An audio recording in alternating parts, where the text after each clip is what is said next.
welcome to the first Wednesday in February. Beautiful day in Nashville, Tennessee. A little bit chilly, but just gorgeous. We have Matt and Marty Burnett, as always, to talk about the best hot topics when it comes to buying and selling real estate, being prepared to be a homeowner, being prepared to sell your home, and also really great topics that are going on in a community. But today we're going to focus on that purchase. We know that there's been a lot of talk this last year and a half, 2 years about home prices going through the roof, hard to find that house, planning and being patient to get the house that you want. But there's the conversation about making sure that your budget is ready for getting the house that you want. So we're going to talk about those unexpected expenses, planning for closing costs, and this should be kind of fun. And everybody hang on to your wallet. Matt and Marty, great to see you this week. Hey, yeah, great to see you. Great to see you. Yeah, this is a great topic, and I think it's something that probably doesn't get talked about very often. How to plan the money. Like everybody's excited. They find that house. They're like, the lender tells them you need this much for a down payment, but there's more than that. Let's hit some of those key points that you've seen with your buyers that they go, oh, I didn't plan that. A lot of people, I think, just don't understand closing costs in general, and so I always explain what closing costs are. Buyers have closing costs and sellers have closing costs. They are not the same thing. You have people say, oh, sellers pay the closing costs, or, oh, no, buyers have expenses. What year was that? Yeah, buyers have expenses and sellers have expenses when it comes to buying and selling homes. And it varies on the buyer and how you buy. Right. Depends on what kind of loan you're getting and all those things. So understanding the actual cost of sale is something that I don't think a lot of people dive into with that, or assume that, closing costs are this like abstract number that no one knows. But if you have your lender break down the actual cost of the loan, the closing costs can be expensive. I mean, they can be upwards of $10,000, $12,000, depending on the price of the house that you're buying and, your escrow accounts. And that's the thing that people don't understand. They think, God, to get a mortgage, it costs so much money. And I'm like, well, part of that money is your taxes and your insurance that they collect up front. So it's prepaid. So you're paying that up front, and the lender holds that so that when the taxes and insurance come due each year, they distribute that. So people just don't understand what those fees look like. There are, closing fees, for the closing attorneys that do the closings, the closing companies, the title companies, they charge fees. There's title insurance, which insures, the good title on your property. That's a negotiable fee when it comes to closing costs.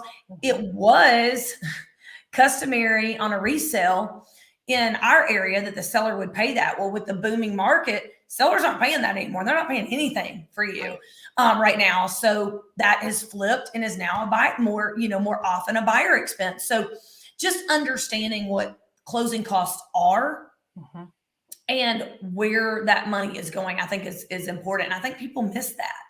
Sure. Well, let's talk about the home inspection. Who covers the home inspection? Yeah, so there's lots of other things other than just the loan and closing on the house. So yes. Home inspection is done, prior to even closing on the house. So that's going to be range from anywhere from $400 to $600. Yeah, right now they're all running, I'd say $500 to $700, depending on what inspections you're getting. The cost of everything's kind of going up. So I hadn't seen a $400 home inspection in a really long time.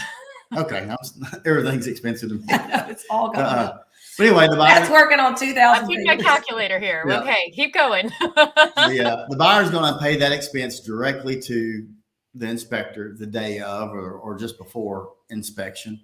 And then if they have any other inspections, heat and air guy specifically, or there's going to be termite inspections, which that's not a very big expense, but it is, it's still, 50, 60, $70, depending on what you're doing.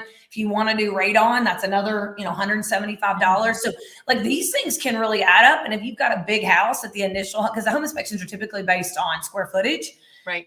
You could be in it if you do and then if you have a septic inspection on top of that, like if you happen to have a septic tank or, very easily have $1,000 of inspection costs. Sure, absolutely. You can absolutely have up to $1,000. Safe to plan for that. If it's less, great, but be safe to plan for that $1,000 for that home inspection, just to even get through this first process. Right. I'm trying to think of additional. I mean, there's all kinds of things. So then you've got, your appraisal, which a lot of people think is part of the closing cost, which it technically is, but it's a prepaid.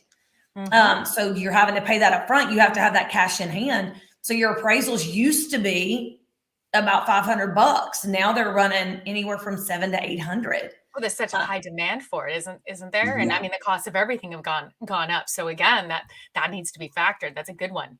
Yeah, and quite honestly, I mean, with the prices going up, but the popularity in the market, appraisers are overrun. So you need to pay that extra 150 rush fee if you need to get the deal closed on time. I mean, it is what it is. Budget for $700 or $800, and then it's covered. Or you can pay the 600, and you run the risk of your loan closing late, and maybe that seller doesn't extend with you, and they pick up the backup offer that's $10,000 more than yours that came in 2 weeks late. I mean, it's just, there are so many things to factor in when you're preparing to purchase. What have you noticed when you've worked with your clients, even on the both buyer and seller? What's the most common things that they go, "Oh, I didn't know that.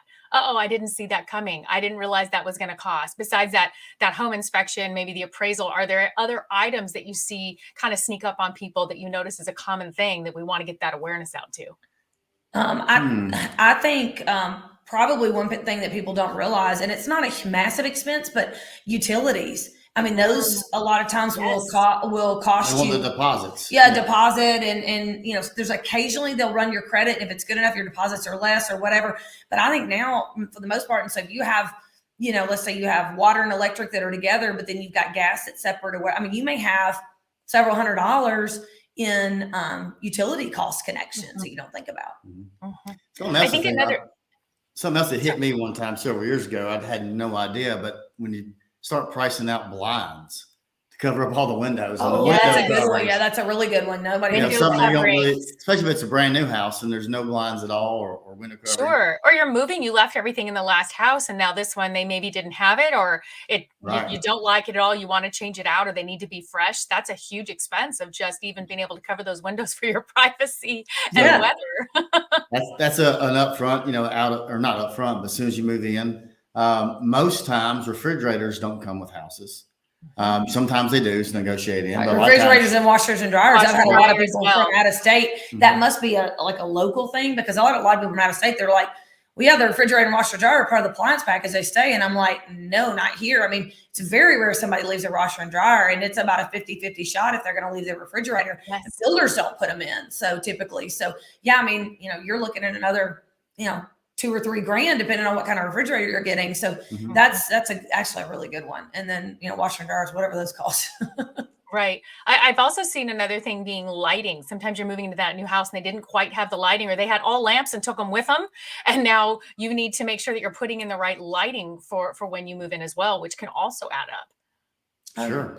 Another thing that I think they probably think about, but depending on, what that looks like, is your actual move. Your moving I was just going to bring that up. The cost of moving has gone up.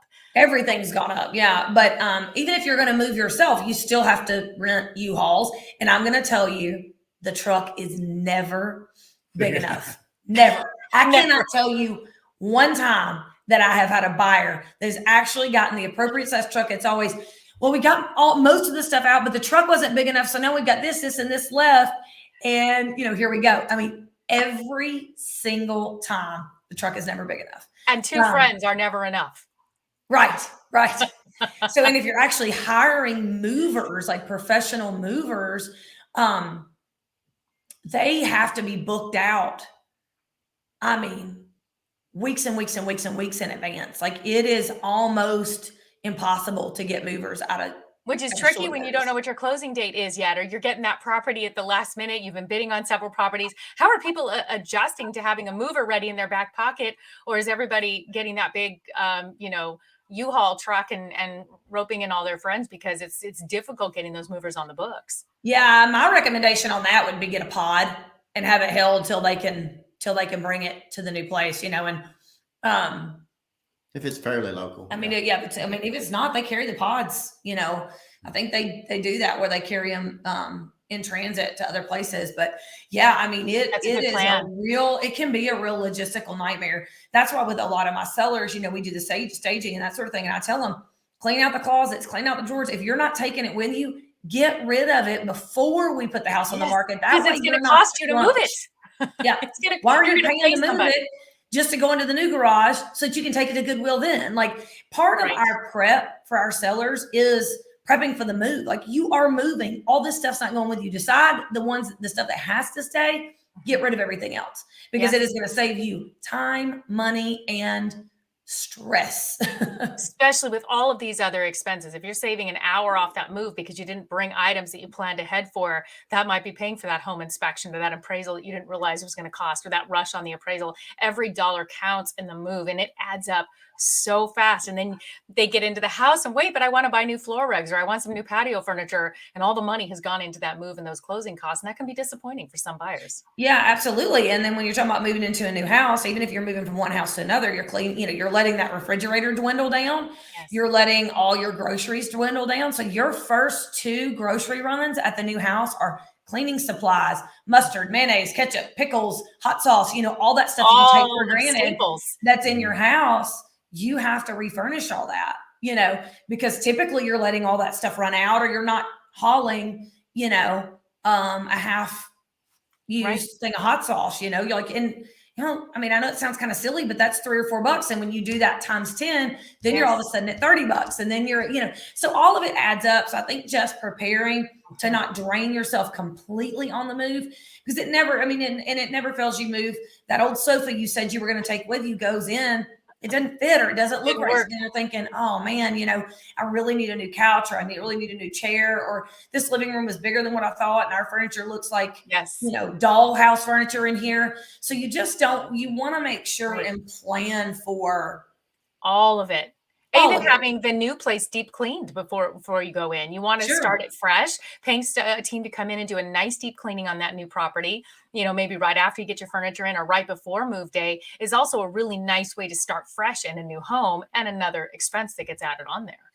Absolutely. Cleaning carpets, if the draperies do stay, you may want the draperies cleaned. Yes. I mean, there's lots of different things, and you don't want to have to say, well, we can't afford to have the cleaning lady come in because we are just stretched so tight with, all the other expenses. So I think it is really important to know that just because you have your 20% down, if that's all you've got, delay it just a little bit longer and save up some more money, so you've got your closing costs and your overage expenses, and you don't leave your savings account bone dry after that. That is really good advice, because that's what happens.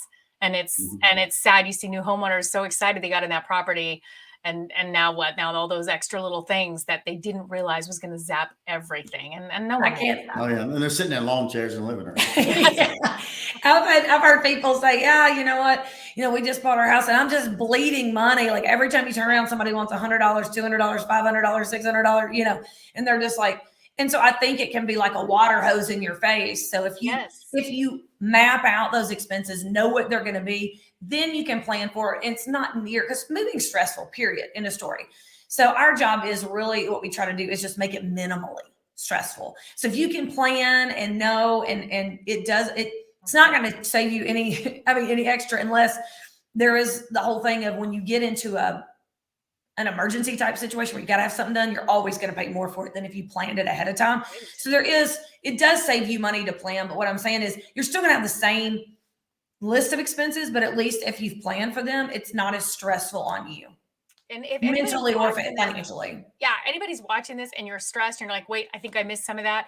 Matt and Marty's numbers are right here on the screen. Reach out. They would be happy to create with you that checklist, that how to plan ahead checklist, what to look out for, so you can really wisely set your budget, take a look, and make sure that you're ready to make that move. We talk about this every week on here about planning, and every detail and every subject we bring up. On this one, absolutely so important. And Matt and Marty, you guys would be happy to create a checklist with somebody, wouldn't you? Absolutely. Reach out. They are so helpful and have all the resources to make sure that you're getting the right people involved in your purchase and in your move and in the transaction. And they have everything you need. Reach out to them today. And I just can't emphasize that enough. Planning is the key. Don't be sitting in the lawn chair in your new house. Any last advice as people are planning for that budget to make that move?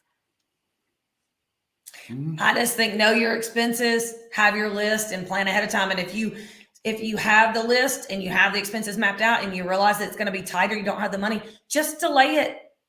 Delay it a couple months, save up the difference. It will be the best thing you ever did. Completely. And off to a really happy homeownership, not telling the Yes. nightmare stories that we see so many people do. We like hearing those happy resources, happy stories. And thank you both for being such great educators here on this platform. I love it. We've got some fun stuff lined up the next few weeks. Those of you that follow us, we've got special guests coming in, an on location that's a surprise coming up in the next couple weeks that Matt and Marty will be joining us on location. And please tune in and hear some great information next week. Thank you both. See Thanks, ya. Amy. Thanks, See ya. Amy.